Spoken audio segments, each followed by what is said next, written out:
Good afternoon, everyone, and welcome. My name is Jim Yano, and I'm the Associate Director for Corporate Strategic Partnerships with UC Riverside's Office of Technology Partnerships. It is my pleasure to welcome you today to our University Industry Engagement Speaker Series with Microsoft. Our guests today for Microsoft are Riyaz Pishori, Principal Program Manager, and Claudia Roessler, Principal Program Manager in Ag Technology. My co-host today is Professor Elias Gudero, Associate Professional Researcher in the Department of Environmental Sciences. The University Engagement Sustainability Speaker Series was inaugurated by the Office of Technology Partnerships for the purpose of highlighting channels and mechanisms industry utilizes to engage with universities and to adjust metrics used by industry in selecting a university-specific faculty in their research. The Office of Technology Partnerships serves the university in multiple different ways. I have a very brief slide here with some of our efforts in terms of corporate strategic partnerships, technology commercialization, and entrepreneurship and company acceleration. So we do have a few of our EIRs participating today in the audience, but I would encourage you and welcome you to reach out to us in any of these areas. With that, I am going to stop sharing and introduce Dr. Elias Gudero as my co-host. Elia? Well, thank you, Jim, and good afternoon, everybody. As some of you know me, I work in precision agriculture at the Department of Environmental Sciences, and I'm the director of one of the multi-state sustainable agriculture systems program with the USDA. We work on topics that are very well related to the topics that are going to be talked about today. So I'm very excited about this meeting. We know that Southern California agriculture is a very robust industry, and we are known for producing a variety of specialty crops, including citrus, avocado, vegetables, and wine grape, quite unique in the landscape of agriculture compared to nationwide agriculture. But we do face unique challenges such as climate change, water scarcity, labor shortages, pests, disease, and market volatility. So we are looking into how agricultural technologies can help farmers in the decision making and in providing real-time data for supporting their decision in precision irrigation, crop monitoring, environmental tracking, and so on. I personally believe that this information can be leveraged to develop predictive analytics and streamline the supply chain management. So we at UCR, and I'm just giving some example from our project, we are working on these topics and we are showing quite some promises for these technologies. We're working on forecasting yield with daily high resolution remote sensing data. We are scouting for weeds in organic vegetable systems using UAVs and machine learning. We are looking at time series from the satellite to understand how what crops are being grown and where and how many. So these are just a few examples of that are showing the leadership of UCR in developing and testing these technologies to support the growers in California. And today I'm very eager to learn about Microsoft's research and development in this field, and to explore the opportunities for collaboration and partnership with the UCR community. So we have two speakers today. Claudia is a principal program manager with Microsoft and director of Microsoft's AgTech data manager for agriculture. She has been with Microsoft for 28 years in strategic business development roles, leading Microsoft's global partnership around agriculture and digital farming. She's responsible for developing strategic partnerships for digital innovation and AgTech in the agricultural ecosystem. She helps organizing the achievement of growth through digital solution enabled by data and advanced analytics. Claudia joined Microsoft in 1992 in Munich, Germany. Her career is focused on industry solution.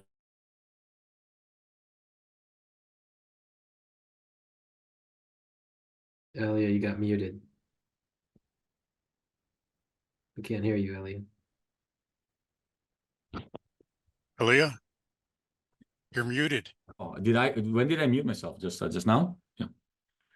Hopefully, did you You miss? got me covered, Elias. Pardon again? You covered like my introduction. Okay, thank you. So I'm I'm moving to Riyaz. I guess I pressed the space bar by mistake. Apologies. Riyaz is a principal program manager with Microsoft with over 31 years of experience in the software industry. He works closely with Microsoft researchers and engineers to bring innovations to industry verticals such as agriculture and energy. He has led the development of platforms, solutions for AI and analytics using industry data.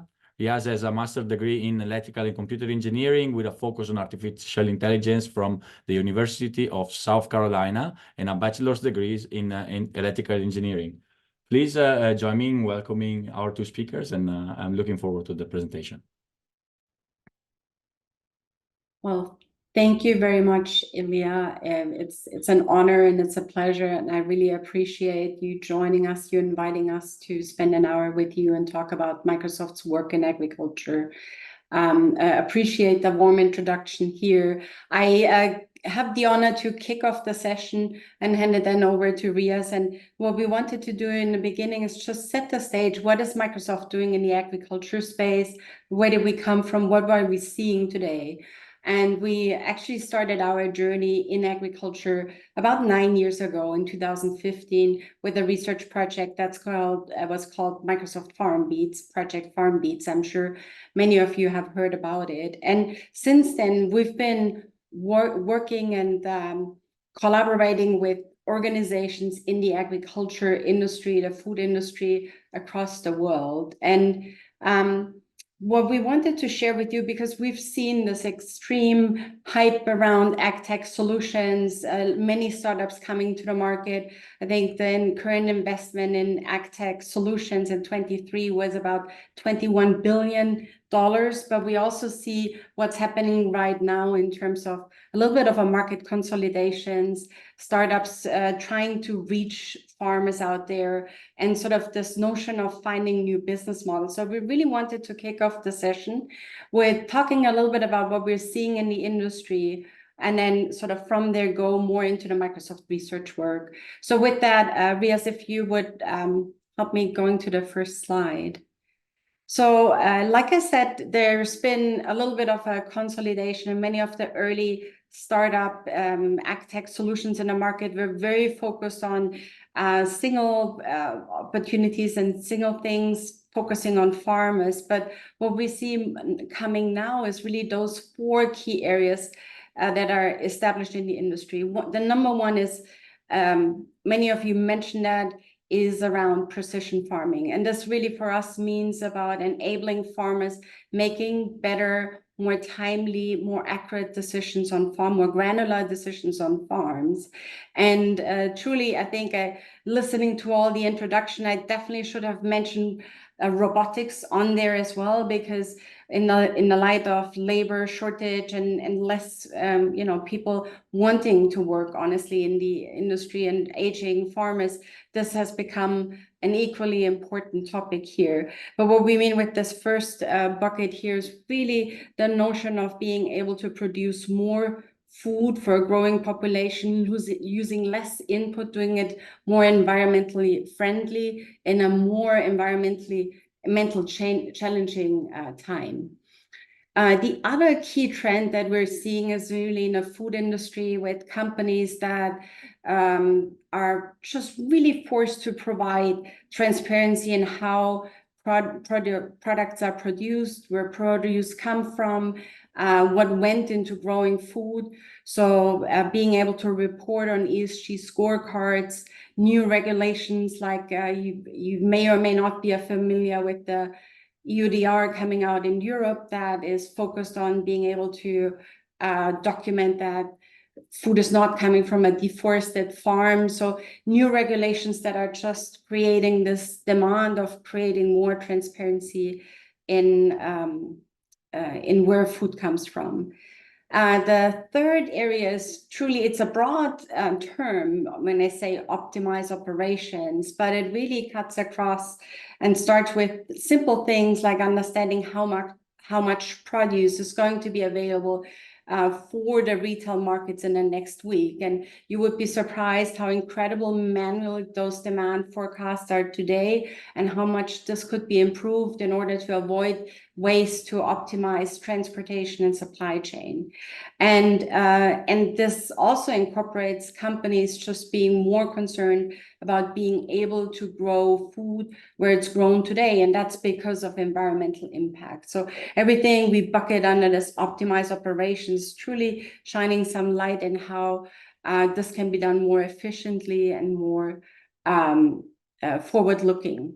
And then the last piece, which I broadly call transparency, really comes back to understanding better not only where food comes from, but like I said, what went into growing that. And that's coming from increasing demand by the consumer to really understand where, what went into growing the food they eat. It also comes from more diversified products that are targeted to help with certain nutritional needs or certain health conditions. So we're seeing more diversified food coming out, and the need to be able to track back from what seed was used, what went into growing this seed, to what health impact this may have with the consumer. That's really what we see as one of the future trends.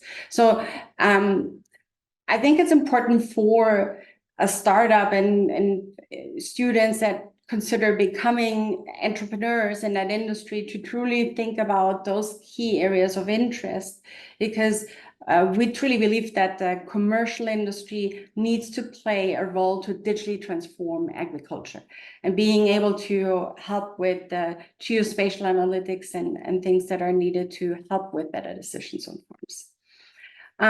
So from a Microsoft perspective, and if we could move to the next slide, please, Riyaz, that sort of translates into 4 areas that Microsoft is focused on. So the first one, which is more the societal philanthropic work, is really about giving people access to technology and to AI and to digital. And that would include initiatives such as bringing internet connectivity to farms. That includes getting students in technology in students' hands. There is something that's called FarmWheat's student kits that really enable students to start exploring their own agriculture analytics work, and really focus on skilling and sort of providing access to technology. The second bucket here is broadly called technology, but that's what my team is working on in terms of the Azure Data Manager for Agriculture. So we help organizations that want to build digital applications for agriculture or generate insight on farms to collect data that's coming from farms. Like you mentioned in the beginning, geospatial relevant data like satellite weather data, data from what's been applied on farm, and then organize it in a geospatial way so it allows to run complex analytics and data models on top of it. That's key part of our work on the technology side, and we work really closely with industry partnerships. So companies that are in the business of building out agronomic models on top of this farm level data. One example here would be our strategic partnership with Bayer, depending where you come from, as a big agronomic company that has been in the data science space for many years and has their experience from breeding, from research, but more importantly also from their work that are doing around field view and the climate acquisition. And then our most important innovation partnership is with the Microsoft research team. So truly to think through how technology can help agriculture and truly transform this industry. This is what the Microsoft research team is working on, and they have their dedicated partnerships, and Riyaz is going to talk about this today more specifically. So I hope this is a great initial overview what we're doing as a company, and with this I'd like to hand it over to Riyaz. Thanks, Claudia. Thanks, Ilya, for the introduction. I'll start with sort of broader, just talking about Microsoft Research as overall, and then sort of jump into what our team does, specifically in the agricultural space. So our team looks at, how technology can solve across industries. So it's not only focused on agriculture, but in this conversation, we're sort of just talking about one part of the work that our team does. So to give you a little bit of background, Microsoft Research was formed way back in 1991, right? And the goal of research was to enable three things, right? The first is to just advance the technology, right? And so work in sort of taking a change in the technology world.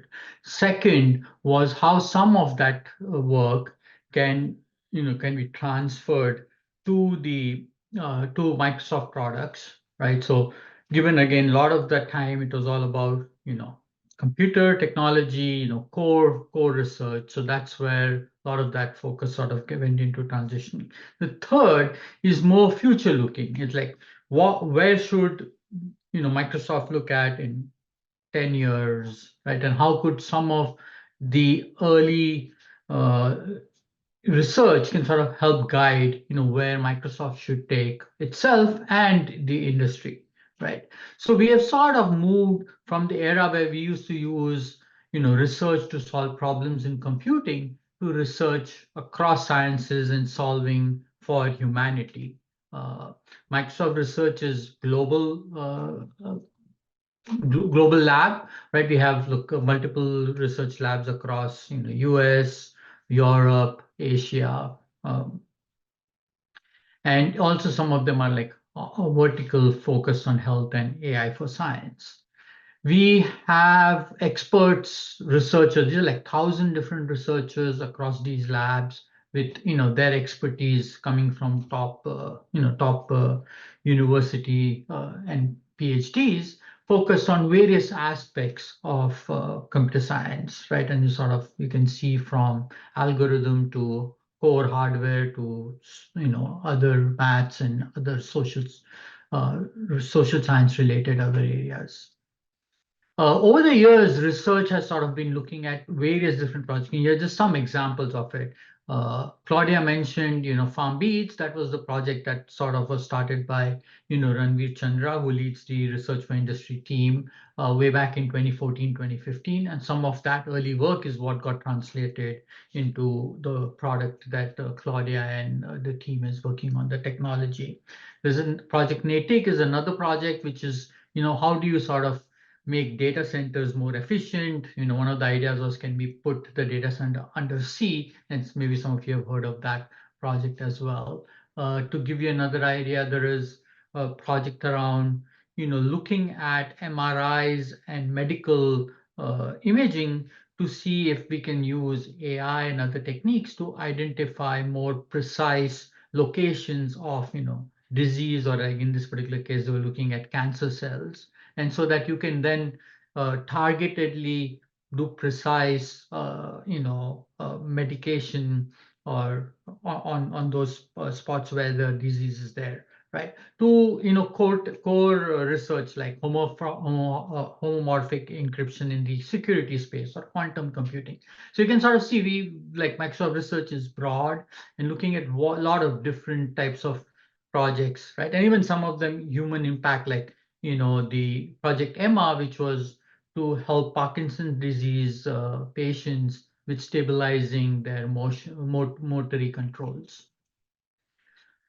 We look at research as collaboration opportunities, and this was sort of again to think of what are the challenges and how can sort of these different research organizations can sort of start thinking of collaborating and trying to solve certain problems. So one is obviously expertise, and it's glad to see that in this group there are folks from so many different expertise and background, from computer science to environment science to computer engineering and other disciplines. So there are the silos, and again, ourselves, we are also, a lot of us are from the computer science background, so we don't have like industry experience, or we are not agricultural PhDs and experts there. So what, like, the idea is, if we can get all these researchers together, we can sort of break that silo and leverage each other's expertise to solve the hard problems, right? Again, the industry experts or the area experts know what the specific unique challenges are. We can hypothesize what those challenges are, but it's probably better for them who know more of what the challenges are and how that can be sort of solved. So again, bringing these expertise and challenge together can help that. You know, looking at a solution holistically to solve that problem, right? And basically, we think that 1+1 is not 2, but greater than 2, and that's where you can sort of really make an impact by bringing different research collaboration opportunities together. So I wanted to play a video. The world has a food problem. Sorry. But Actually, let me know if you can't hear. Okay, so I think you should be able to hear. So it's just a 2-minute video, but it gives you a context of some of the work that research and Ranveer talks about of the work. And also we have a farmer in this video who's actually a computer science background. He's a 5th-generation farmer. So I'll let this video play and then I'll sort of continue with my presentation. the world has a food problem. But it is not just about growing food. We need to grow good food, nutritious food, and we need to grow that food without harming the planet. One of the most promising ways to address that problem is that of data-driven agriculture. That is, if you could capture data from the farm, from different parts of the farm, and then use artificial intelligence on top of that data to add value, to be able to predict things that you otherwise cannot sense, cannot measure, you can then use that to improve efficiencies in agriculture.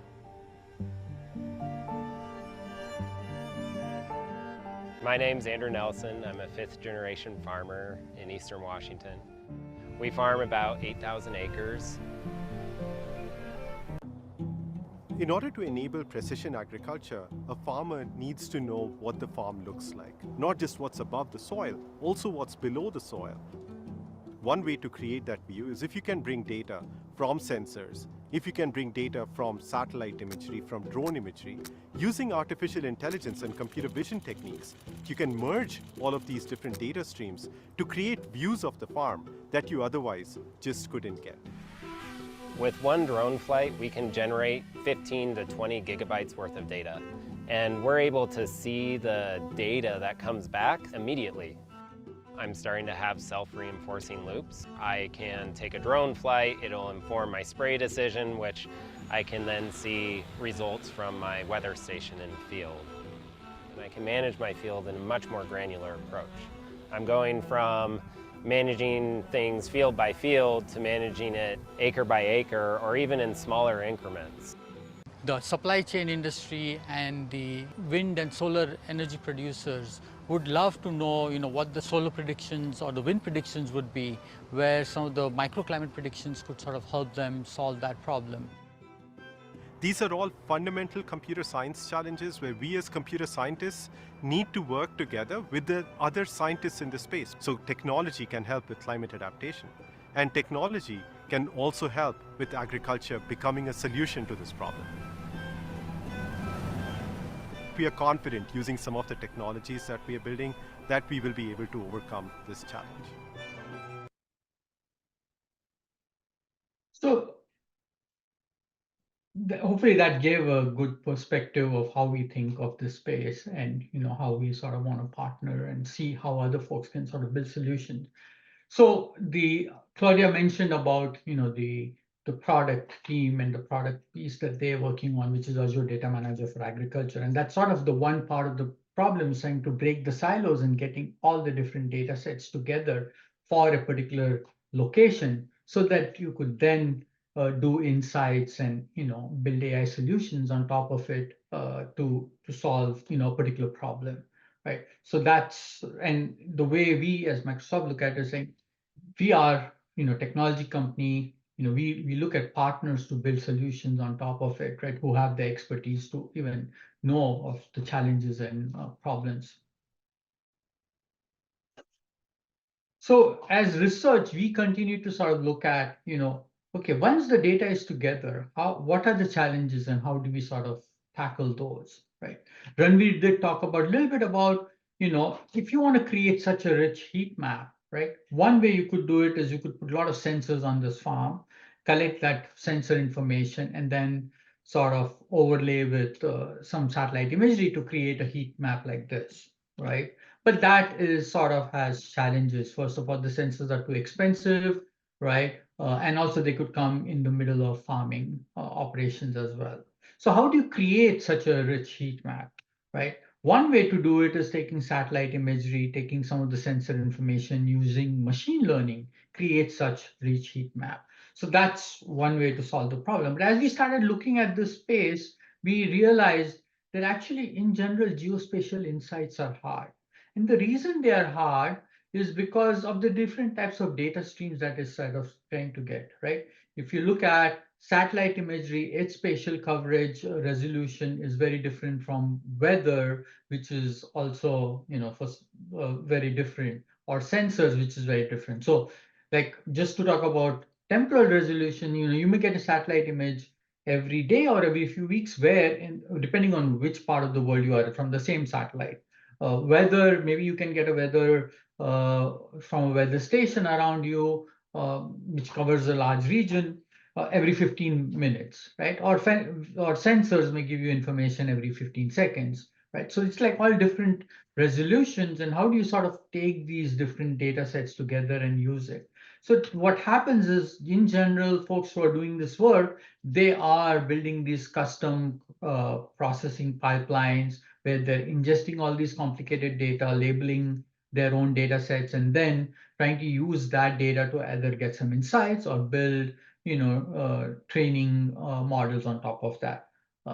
So that's the largest challenge in this space. So as we started looking at this more granularly, we first said, what are the challenges with satellite? Like I briefly talked about, satellite images are sparse, but there's also a lot of cloud. 77% of the Earth is covered with cloud.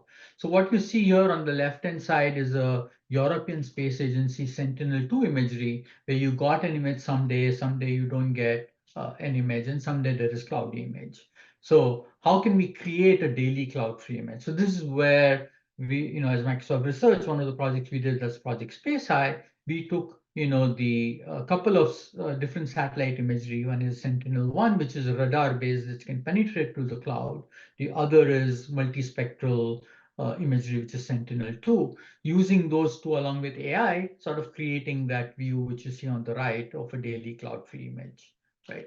Another challenge in this space is weather forecast, right? When you get a weather forecast, you get a weather forecast for an area, right? Not specific place points in that area. And there are a lot of microclimates exist. And to tell you that example, right? This is the green here in this picture you see is a weather forecast from a region for area, right? But the actual temperatures at the farm were blue, which is very different. In fact, you can see that red line crossing many days. That's the freezing temperature. And you can see that, it was freezing for many days in this point, but the weather forecast did not capture that, right? So then what we did is we worked the farmer had a weather station at the farm. So we took historical weather data from that weather station, and then we took the historical weather forecast and weather information and used that to train an AI model to create a more hyperlocal weather prediction. And that's what you see in the yellow, that is the predicted weather forecast for that location, right? And also to call out, right, a lot of times these weather forecasts are at a height, it's not at the ground level. And for agriculture, you want to know what's happening at the ground level. Another challenge is, I talked about all of these different data sets from spatial temporal perspective. They have different resolutions. How do you even use them together and fuse them to create heat maps or, other time series data sets and insights from it? So that was another challenge. So we created another geospatial, spatial temporal fusion model. Another example was, how do you figure out some of the conservation practices? So the idea here was taking nape imagery and elevation maps, use them together to build, to figure out some of the, conservation practices like waterways or, terrace farmings and things like that. Again, you get the idea here that it's all about taking different modalities of information from that location, using AI together to come up with ways to sort of solve these challenges. Another research which is around, taking some high resolution imagery and then more low resolution, how do you use them together to create a more regular high res imagery? Or even taking labeled data set from one resolution and transferring to another data set. This is an example where there are these process models which are used to solve certain sort of equations or answers. So in this case, we're sort of talking about a a process model, specifically in the US, some of you may know it's COMET and DNDC. These process models compute the amount of carbon being sequestered at a farm. And the way that works is it takes 10 years of history, and again, it depends on different process models have different requirements, but COMET has the requirement of 10 years of historical information and a couple of years of future practices that you want to do and use that to sort of compute the amount of carbon would be sequestered at the farm. So the idea was, can these process models be fronted, or some of those inputs could be generated using AI, so that then you get a more sort of accurate information input to the model. Because a lot of times, if you want to go to a farmer and ask him saying, hey, tell me what you did 10 years back, and or get that historical information. Some of it might be there in some notes, handwritten notes. Some of it may be right, some may be fat finger. So to avoid those things, these things can help sort of, if you can identify ways to automate using some of the AI techniques there, right? But that's just tip of the iceberg, right?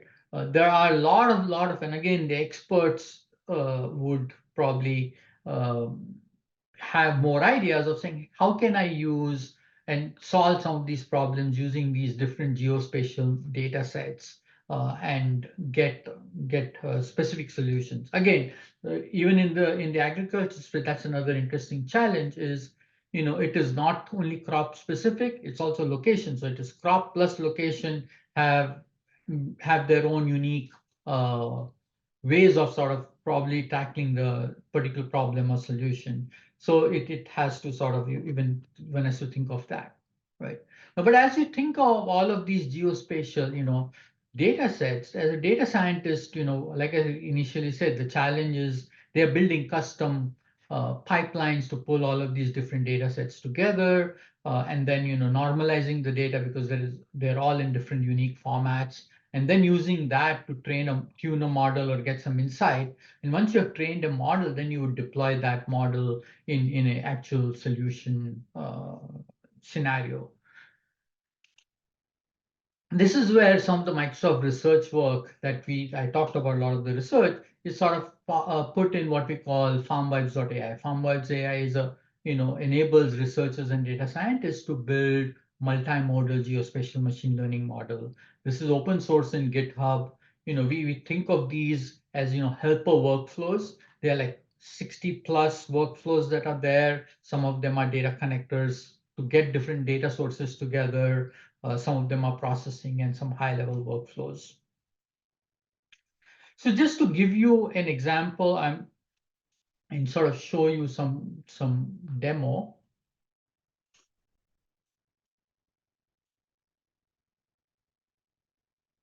So this is a demo app. What we did is we ran some of those workflows for some of these boundary regions for different time periods. and I'm going to show you some of the outputs that was generated after the vid. So this is not like I'm running the workflow right now. Pre-ran the workflows because geospatial processing does, first of all, take time to download and process, though we have sort of come much further away than where we were a few years back. I used to when some of the work that our researchers were doing, when I would ask them, they'd say, "Hey, okay." I gave them the region and saying, "Hey, I want some data." They're like, "Okay, come back in 2-3 weeks. I will give you some data." And sometimes that might even be month and a half before I get any data out of it, right? But now with all of the work that we have done and put it in, you could even get some of that results, much sooner, like even overnight, if you will, or even shorter. So what you're seeing is this is a farm in Eastern. In fact, this is the farm from Andrew, who was in the video. This is like just 100 acres of his total 7,000-8,000 acres of farm.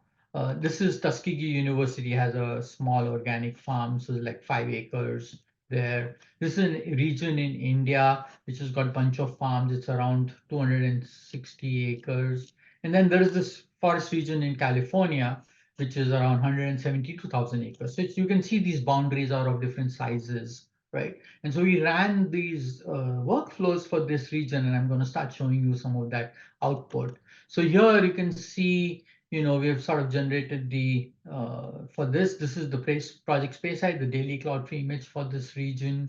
You can see the vegetation index. So these are like indices that are computed on top of the satellite imagery. So it takes that daily cloud tree, daily image, and then generates the vegetation index, or the water index or land surface index, and bunch of these things you can sort of create for this. But another thing we did is for this particular farm, we took a lot of different soil samples, like hundreds or so soil samples, send those results to those soil samples to the lab, got nutrient results from the lab, and then using that and satellite imagery, we created sort of a model to create like the heat map. So here is sort of the heat map for nitrogen as to how nitrogen would look in this particular farm for that year, by running that model actually over the whole period. The interesting thing is I'll go to this other year because I can at least, what I was told is in this year, in fact, when Andrew saw this thing, he was able to sort of tell me that, I remember in 2021, early May, I had put some fertilizer in the farm with some stabilizer. So that's probably why the nitrogen is not run off and is stored in this farm. And as the stabilizer wore off, you could see the nitrogen being consumed by the crop. So that is how he explained this graph that we sort of generated using the model that was created for that. So this is sort of another example. Here in this view, this is Power BI dashboard, and you can see what we're doing. Showing you here is some historical information. In fact, some of the sensor information, we have a test sensor in our lab, and that sensor information actually is going through Azure Data Manager for Agriculture, and we are pulling the sensor information from there. So you sort of see the integration with the Azure Data Manager for Agriculture. And then we are also sort of showing some real-time information.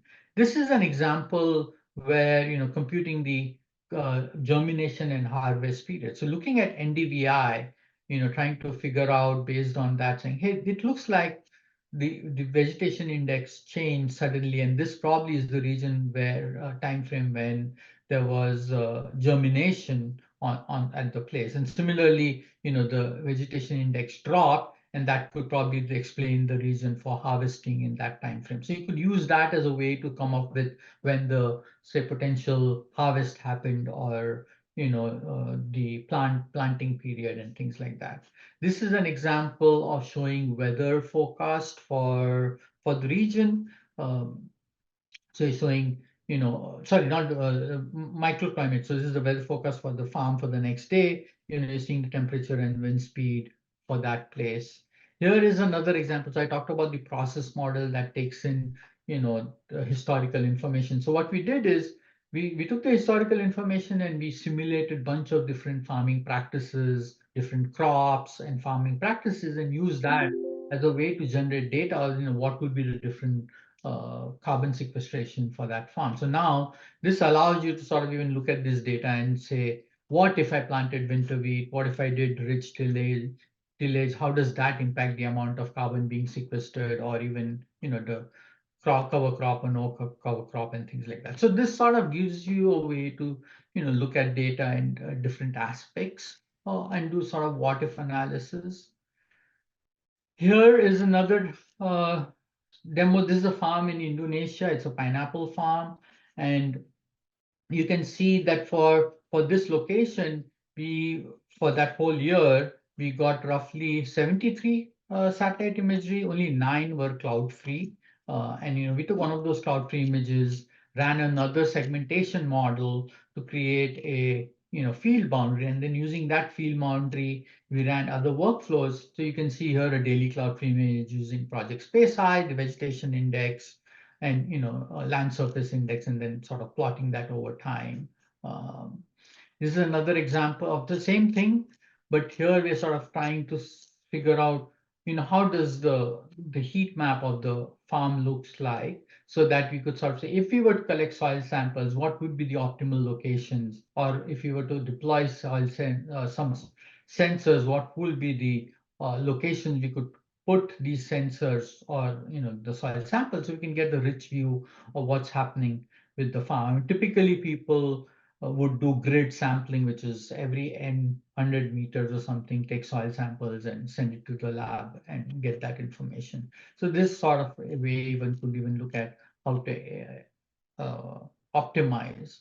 This is sort of a same sort of another area.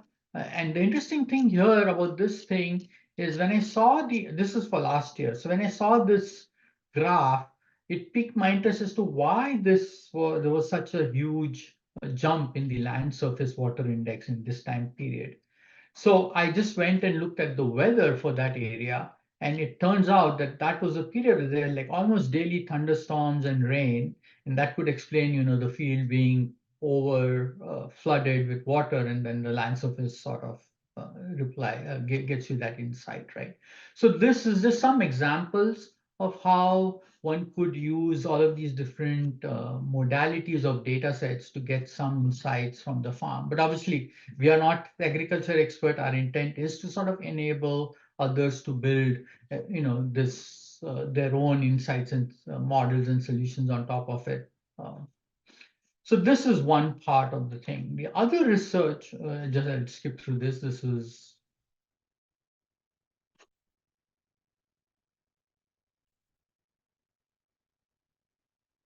so these are, sorry, the workflows. I don't know.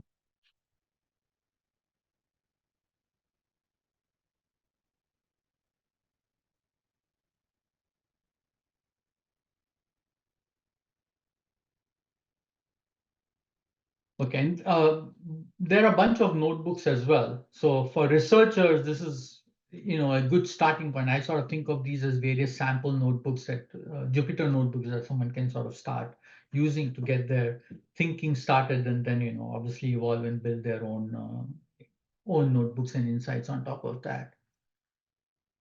Another challenge is, again, as a research organization, our sort of thinking is, what are the challenges, right? So another challenge is, now we're generating so much amount, especially with drones and, uh, smart vehicles at the farm. You're generating tons of data at the farm. How do you even take that data and process it, right? Now, sending that much data to the cloud also can be a challenge, especially when you are in remote locations where, the connectivity is weak, it's not very reliable. Then how do you sort of take this data and process? You do want to send this data to some sort of central location, so you can do like backup, historical analysis, looking at different time frame data analysis, or even different streams of data analysis. So having that data in the cloud sort of helps. So this is where, some of the other thought of, like, can we do some edge processing, making intelligent edge processing, where some data gets processed and gets early insights that can be sort of sent first, rather than can give you early insights of some of the data, and then other information can be sent over slowly later on. Another challenge in the space is a lot of folks there is this, especially in agriculture, there is a barrier to technology familiarity, right? And so if you look at all of the different roles in agriculture, from farmers or agronomists, policymakers, supply bankers, who are all, providing something to the agricultural business, right? How do you sort of make it so it's friction free? I mean, that's where I think the whole chat GPT model of large language models, where getting answers to your question is sort of chat way, is an easy way for someone to sort of interact and get the answers that they're looking for. So that is sort of another area that we look at as to, once you have all of these data sets together, especially again, you're looking at agriculture, as I talked about, right? There is some data that is specific to the farm, right? As to what the farm is growing, what sort of stage the crop is, right? And all of that information and what was sort of applied in the farm and things like that becomes an input to what we call farm context. And using the farm context along with the local knowledge and the global knowledge, trying to answer what the user's question, because the user intent is to get information more specific to their farm and their location, as opposed to generic answer. So that is sort of what we're looking at, how you can pull all of these different data sets together to answer those questions, right? So here is sort of an example of just asking, saying, hey, can you tell me what's the health and vigor of my crop in this year in this location? And that sort of involves taking satellite imagery, getting NDVI, vegetation index computed, looking at the whole year vegetation index, and then using that to sort of come up with some insight as to how your crop is doing, right? Or you look at the other, sort of saying, hey, what was sort of applied in this particular field, and then sort of looking at how the crop is at this particular this after seeding is doing, right? And again, taking all of these different pieces of data to answer that question. Or just looking at asking questions about I want to grow this crop in this area, and then what should I do, what are the things I should know about, and things like that, right? So this is sort of one of the areas that we are exploring from research, right? But this is we're still in research. But I just wanted to show another demo, and this is actually the Microsoft Copilot, Bing Copilot, where you can ask questions and get answers. And this is sort of asking a question, how do you sort of do pest management for this particular crop, for this pest in Kansas City, and it sort of looks at getting you some of the information and giving you answers specific to what you could potentially do to sort of solve. So there is something already out there, and I'm just sort of suggesting that you could even start looking at these things and saying, hey, how well it is answering and where the gaps are also, because that's where as I talked about, global knowledge versus local knowledge, and the farm context can sort of help get the answer a little bit more better. So I think that was, yeah. So here's another, right? I've been talking about research, and I know there are some folks who are working with enterprises as well here. So how should one think about research to product, right? And it's a spectrum, right? If you look at one to do is, okay, you did the research, you find, hey, maybe this is nothing, and I should just drop it and move to another research area, right? So that's at least drop it for now. Another could be saying, hey, I can take this research, put it in open source so that other folks can use that and build on top of it, right?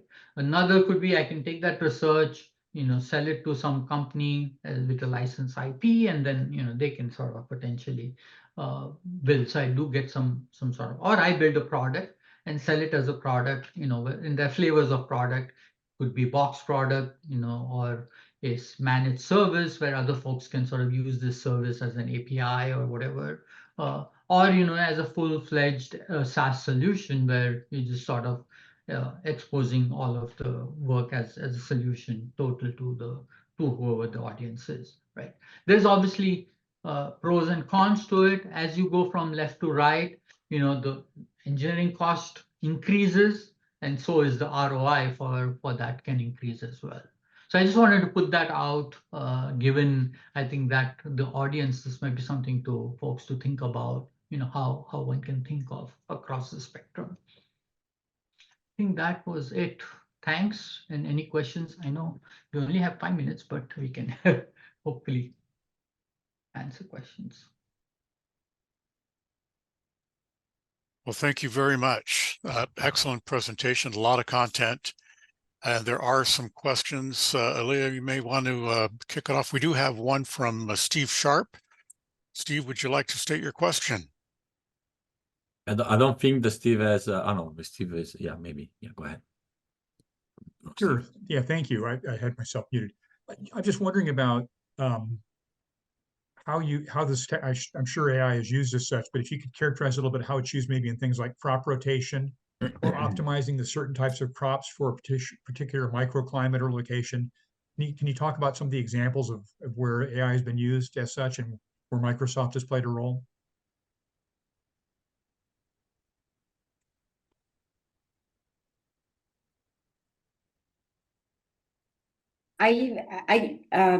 Steve, I cannot recall on crop rotation specifically. I'm assuming this would require like analytics that span across agronomic, like what would be the best following crop, environmental, what can grow in an area, and then maybe also financial analytics for making recommendations. Actually, not something that came up in my conversations, but I don't know, Riyaz, if you have any No, but yeah, actually that is, so in that the what if example that I was showing, right? There is definitely that angle of crop rotation, right? And the farmer that we work with in Eastern Washington, right? He does crop rotation, Right. and he definitely sees that value of helping him with better crop yields and better crop. So anecdotally that is there, but the idea of using these process model, I'm just using that example, but again, I'm not an agriculture expert, so people who know that those process models, because then that can give an insight of saying, hey, what if I plant this crop next year and the year after, how does that impact the amount of carbon? And I'm using soil carbon as a equate to say soil health and improvement of that, but that's basically right. Again, that is where IVC partners and other folks who are doing research expertise to build on top of that. Thank you.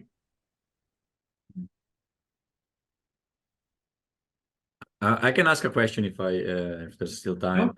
I was wondering, what do you see the challenges and the path forwards for, especially in regions like rural regions where you don't have like a lot of good connectivity to the IoT, how to carry out these in situ measurements, these drone measurements, sensor measurements, and have them like the crop consultant or the farmer streamline them in near real time to like your servers or provider server for these models to be computed and the analytics to be returned in a timely fashion. Yeah, I mean, this is where actually I didn't touch on that one, but we are also doing some research. So one of the things that our research or Microsoft research did over the years, and for the initial research was, hey, how do you get connectivity in the rural areas, right? And there's the research solution there was, yeah, there is a lot of TV channels. A lot of TV channels are unused in the remote area, while it is used a lot used in the urban area. Can we use those TV channels to send data as opposed to sending TV signals? So that was what it's called TV white space. Those are the unused TV channels. So we took that concept and let's say, hey, can we now use this same concept and this same channels to send IoT data, right? It doesn't need to be that much data. It is very little data that you need to send. So rather than using the whole band, just use a sliver of the band to send that data to the other end. So that's one sort of research that we have done. We've got that piece of technology as well. More recently, and this is sort of probably if you've been studying, hearing about all of these space connectivity, and that's another area of looking at, can the IoT send the sensor, can it send directly to the satellite and then to the cloud or something. So that's where you get sort of connectivity and sending that data to the to be processed and used. So that is definitely how we are looking at some of these challenges. I think one of the other challenge which is still there, right, is a lot of the satellite resolutions are a little bit coarser, and especially when you look at globally and smallholder farmers who have like much smaller farms, right? That remote sensing can be a little bit, not, you may not get enough information. So how do you sort of still be able to get insights out of those locations and those farms? I know, like at least India, I know, is looking at a lot more drones to get that sort of little bit high resolution data sets and processing and things like that. But I mean, those are areas definitely to explore. Yeah, because one of the things that I've learned from talking to the crop consultants is that there are few that are starting to use drones to scout for weeds or pests, but the bottleneck for them is to take the data from the drone to, like, to their desktop or whatnot to the site, and that pace doesn't match the pace that is needed to act promptly on the emergence crisis of Right, and which is why I talked about the edge, exactly that problem, right? And so, in fact, the Andrew, this farmer, I'll give you his example. He talks about it in the video a little bit, right?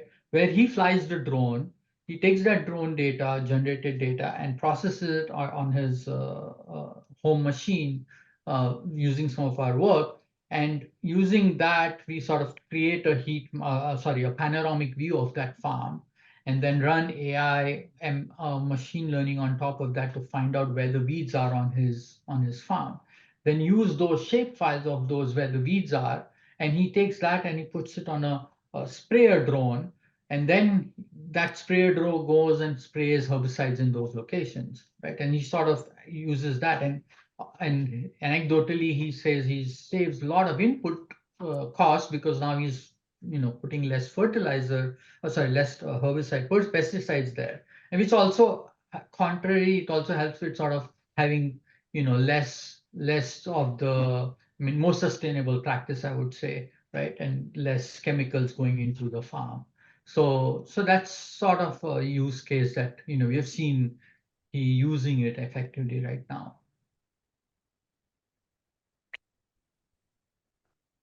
We have a few more minutes if there are any other questions from anyone. Thank you for that question, Aaliyah.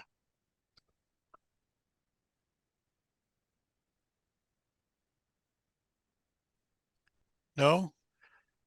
Well, I want to thank our presenters very much. Riyaz and Claudia, excellent job, a lot of information, and I think beneficial to the folks that were on the call today out of robotics, statistics, many different areas. So this was recorded. We will make it available a little bit later within our OTP website. And I want to thank everybody for joining today. Thank you, and have a wonderful afternoon. Thank you. Thank you. Thank you for having Bye-bye. us. Bye. Thank you. Thank you. Thank you.